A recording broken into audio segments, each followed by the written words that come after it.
К вакцинации в Коми привито уже почти 63,5 тысячи человек. Пока в республике можно выбрать одну из двух прививок. Гамковид-Вак, известную как Спутник Ви, или Эпивак Корону. Причем пройти вакцинацию можно без предварительной записи, вне зависимости от места прописки. Впрочем, у людей по-прежнему остается немало вопросов. Можно ли вакцинироваться летом? Сколько будет держаться иммунитет? И есть ли смысл прививаться, если штаммы мутируют? В общественной приемной главы республики во время прямой линии на вопросы ответили представители Минздрава и Управления Роспотребнадзора. Анна Зубарева обо всем подробно. Перед сообщениями и звонками гости успевают взять слово на прямой линии. Так, представитель 3-й Сыктывкарской поликлиники началась просьба. Оказывается, записываясь на вакцинацию, люди часто вовсе не приходят. В утренние часы пропадает до 30% номерков. Вторая проблема – пропуск второй аппликации. Стоит понимать, сделав только один укол из двух, иммунитет вырабатывается не в полном объеме и будет непродолжительным.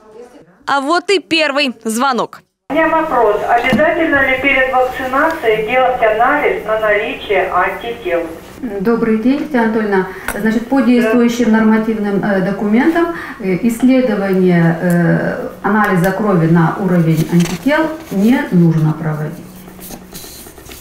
Не нужно? Не нужно. А еще люди интересуются, чем же в Коми прививают. Сегодня в республике в арсенале медиков 2 вакцины «Спутник Ви», он же Гамковид-Вак, и Эпивак Корона. Возможно, в скором времени появится еще и Ковивак. Каждая из них на 100% гарантирует профилактику тяжелых форм заболевания, то есть предотвращают осложнения, от которых чаще всего наступает смерть.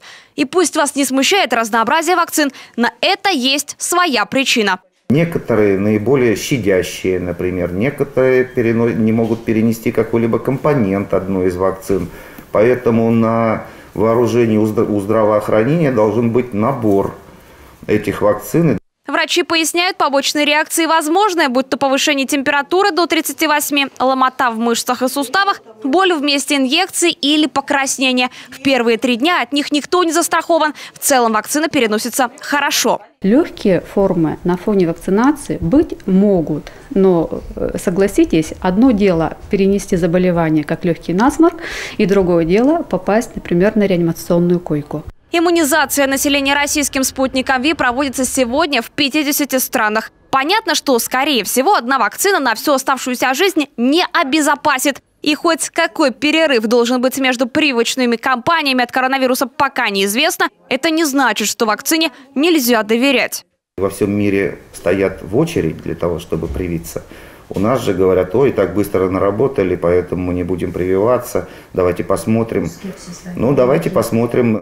А пока в Коми привито около 65 тысяч человек. Это 10% от всего населения региона. Напомним, для коллективного иммунитета необходимо 60. Анна Зубарева, Алексей Паршуков, телеканал Юрган.